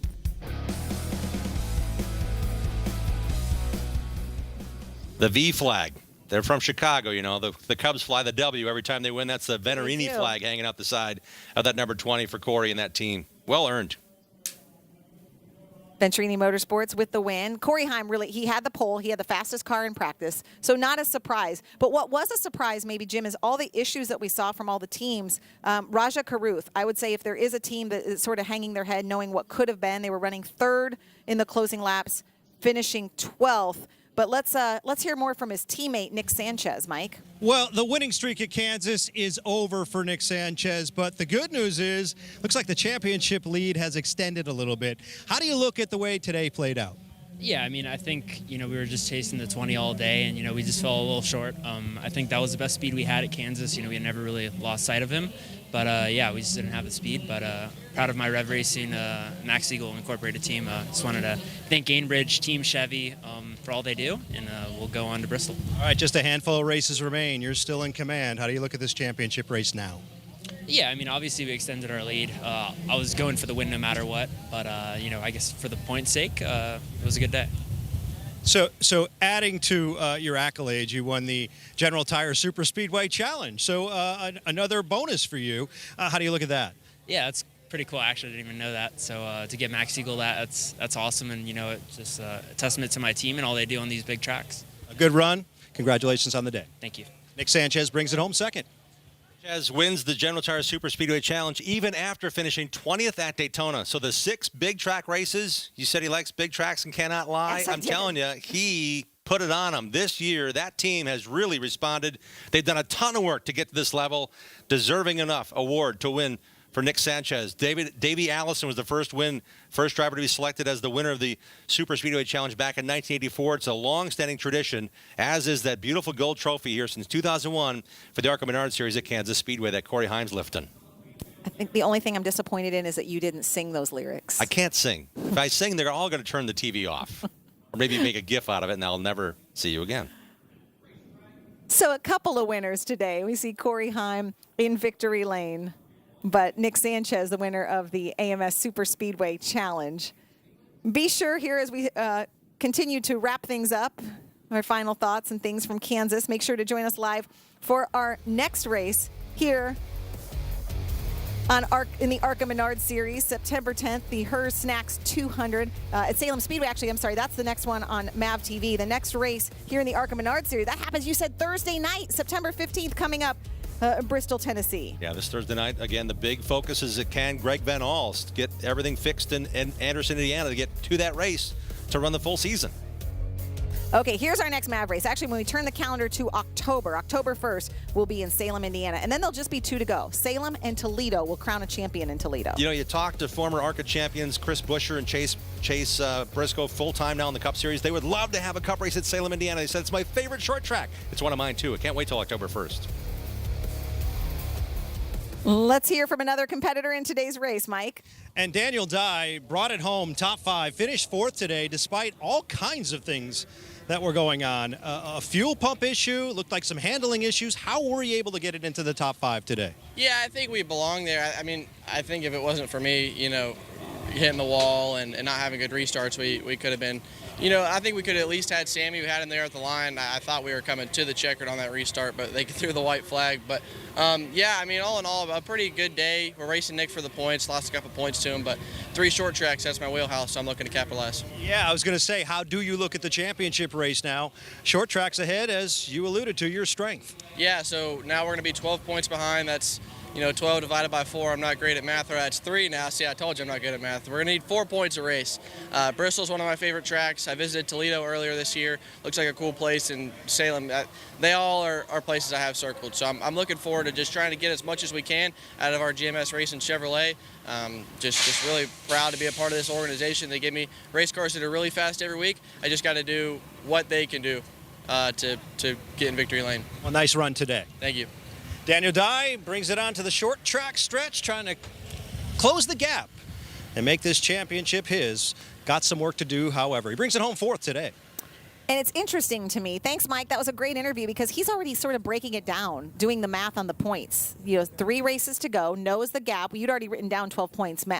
Jim had already done the math. But the fact that Daniel Dye at such a young age is already sort of methodically thinking what he has to do each week. That's what he gets going to that Father Lopez Catholic High School near his home in DeLand, Florida. He graduated there in May. He's focused on this series.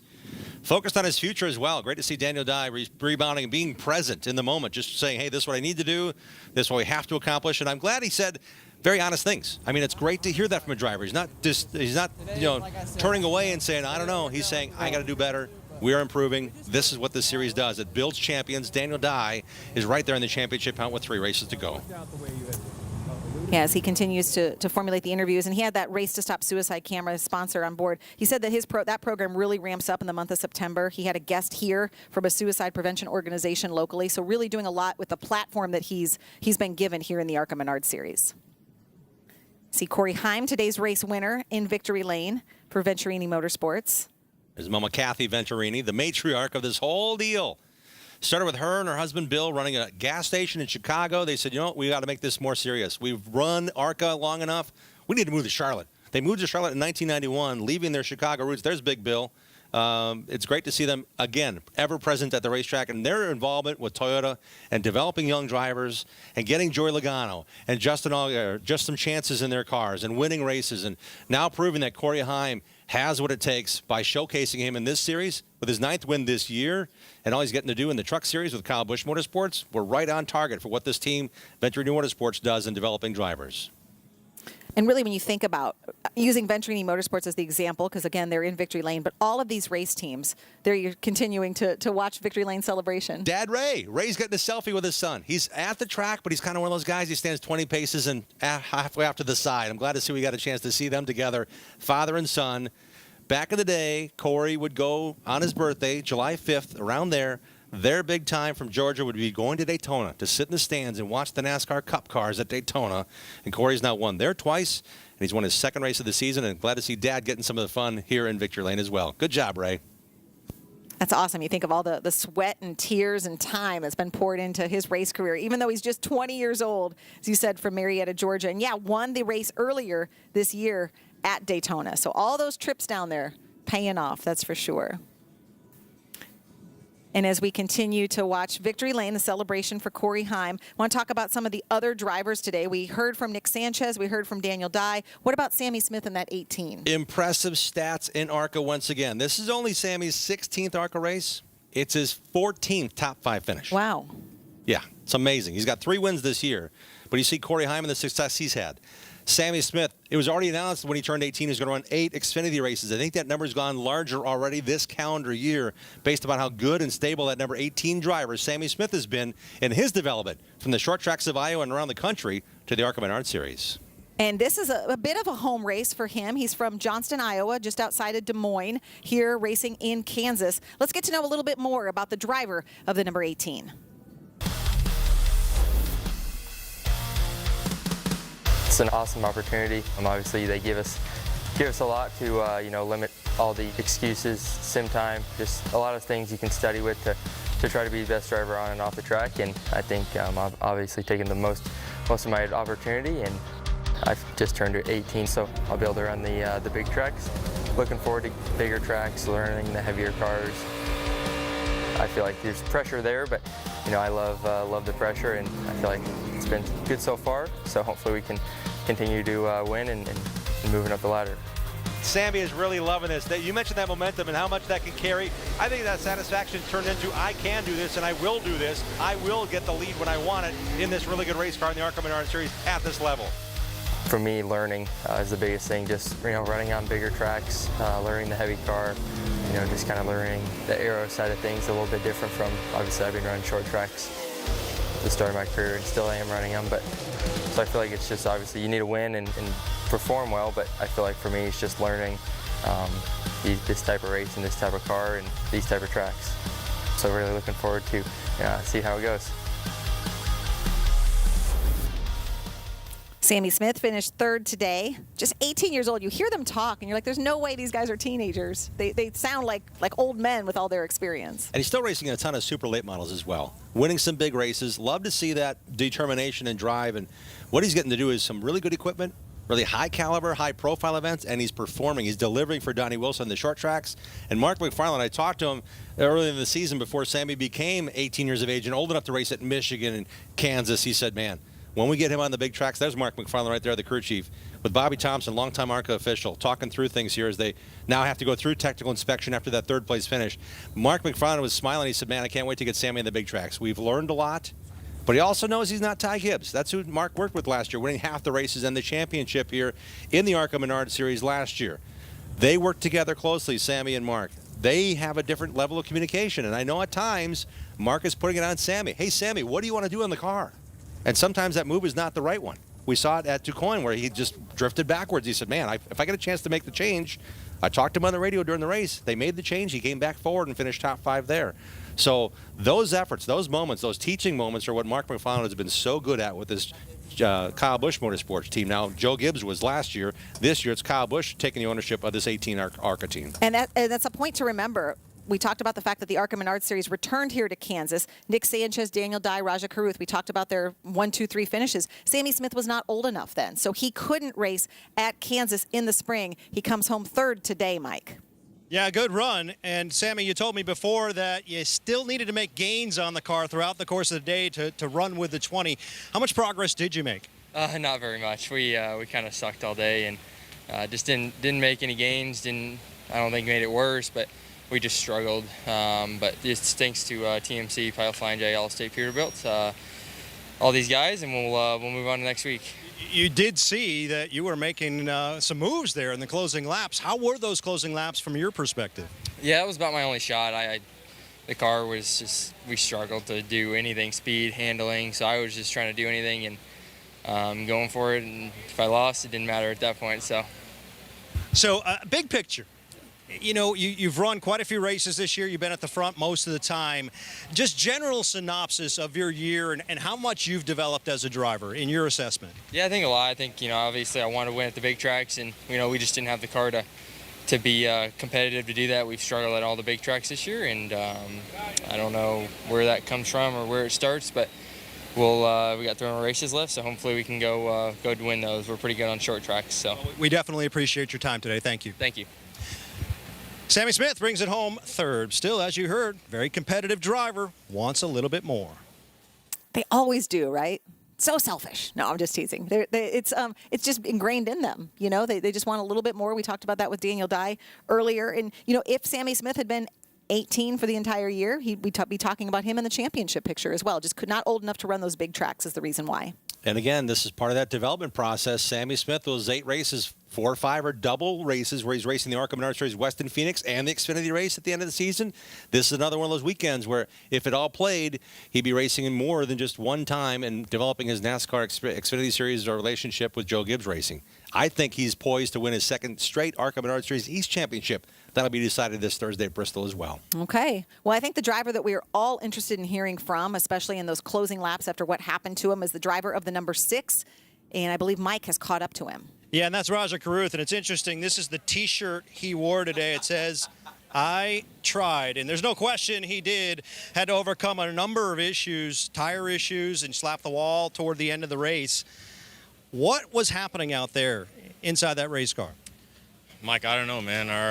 Our Max Siegel and Gainbridge Chevy was really, really good today. I could run the top like I wanted to, and there I just got stuck in dirty air and tried some things, and it didn't work. So pretty hard broke. Yeah, so what actually happened there when you did hit the wall toward the end of the race? When I blew the tire or before that? So that was a tire issue, too, your second tire issue of the day? Yeah, so the first one I think it was because of wear, which I don't, whatever. But the second one, I changed lines behind Nick to peek my left front out, and I hit that bump in 1 and 2 wrong, and I just caught it and hit the wall. So at that point, I figured it was just a ticking time bomb until it would cut, and eventually it did with 3 to go. So now we go to some short tracks. How do you look at those? Just got to try my hardest again and do my homework and see what happens. That's all I can do. Again, referencing the T-shirt, he tried. Just didn't come home with the finish he was looking for. Krista? And that is Stitch doing the handstand there from Lilo and Stitch saying, "I tried." Well, Lilo has his day. Sorry, Lilo. That's okay. Lilo has his day. Stitch has his day. And you know what? Raja's got a great perspective. I try to get emotion out of him. He's like, "Jim, I'm chill. I don't get that excited. Yeah. I don't get too many highs, too many lows." But in reality, he's got a great approach.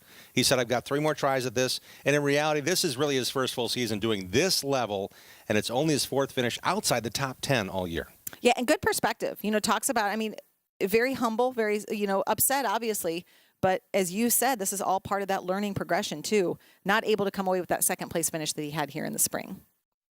Raja Caruth finished 12th today.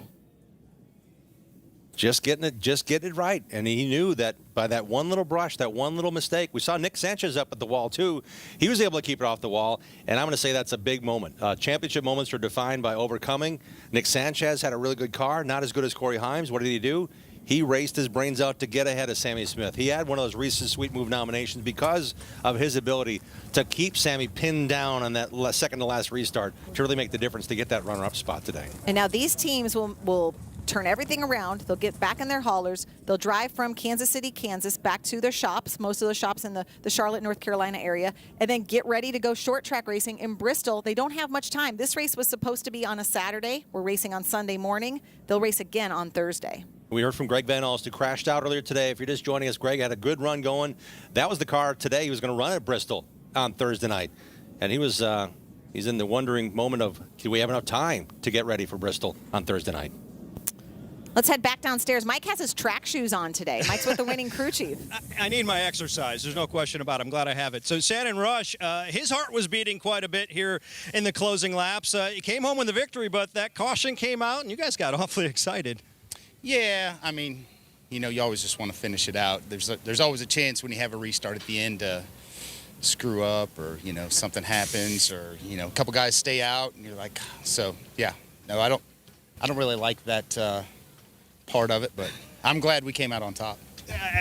On top's an understatement. You dominated this race.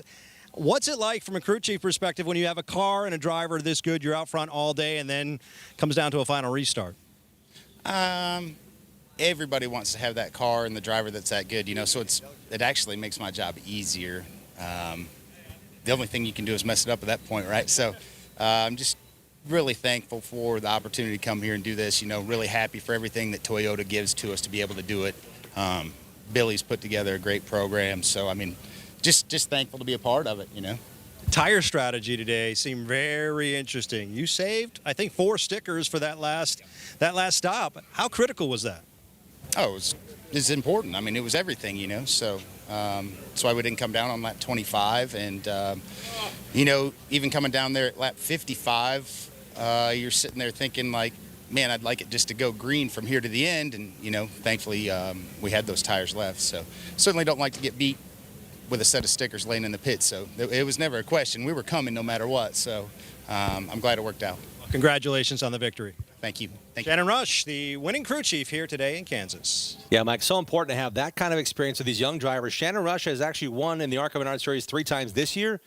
He's also a winning crew chief on every level in the NASCAR National Series. He was the crew chief when Brad Keselowski won his first Cup race at Talladega in 2009. He's worked in the Xfinity Series with a lot of great drivers. In the Truck Series as well with Kyle Larson. He won there. So having his experience, setting these cars up, working through all the simulations, it's a big bonus to have him in your hand in the employment list at Venturini Motorsports to keep these kids winning races. And we see that combination a lot here in the ARCA Series because we do see these teenagers, these young drivers, being paired up with veteran crew chiefs. You talked about Mark McFarland in the series as well with Sammy Smith. So it is sort of a combination that works. But, yeah, Shannon Rush has so much experience. And talking with him, he said, you know, he has to go back and forth between Jesse Love, Corey Heim, both young but both very different drivers. And he said, it's okay. This is what I do. Yeah, and he missed a race this year for his daughter's college graduation. So he's got that perspective, too, of having a 20-something working within that family model and saying, okay, how do I apply? How do I relate to these folks? So it's really a great story that Shannon Rush is able to play out and win races, and we can help share that here on MAV TV. And she's got her big girl job. She's heading to work, too. Oh, man, it's great to know we got a race in here. We had all those weather worries yesterday. The scenarios are playing out. When will the rain stop? Great call by NASCAR and the ARCA Menards Series officials yesterday saying, you know what, 9 in the morning, let's go. And those NASCAR eyeballs, yeah, there's a full garage full of interested crew chiefs. The drivers and owners get to stay on property in their motorhomes.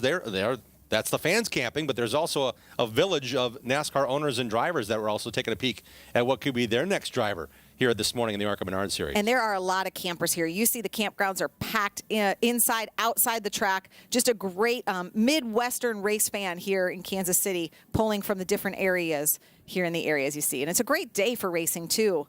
Let's hear from another driver. Mike? Yeah, Tony Breidinger comes home top 10, 9th today. Pretty good run. How would you assess it? Yeah, I think this is definitely one of my better runs at Kansas. This is kind of a track that I've personally struggled at. We've always had really good cars here, but I think personally for myself, I've kind of lacked on the intermediate track, so I feel like I made a lot of improvements. So overall, solid day. I feel like I made a few mistakes out there, but I mean, we have a top 10, not really any damage to the car, so overall, solid. Let's focus on those improvements you alluded to. What were they today? I think just my overall confidence in the car and on these intermediate tracks picked up a lot, so I think that overall just helped our speed. All right, so now the track's changed completely here the next few weeks. Bristol, Salem, Toledo, how do you look at that stretch? I'm excited for all those tracks. I haven't raced at any of them, so they're all going to be new for me. I'm especially excited for Bristol. I've always been wanting to race here. It's kind of a bucket list track, so I'm looking forward to it. Nice run today. Thank you, I appreciate it. Another high point for Venturini Motorsports, 9th for Tony Breidinger.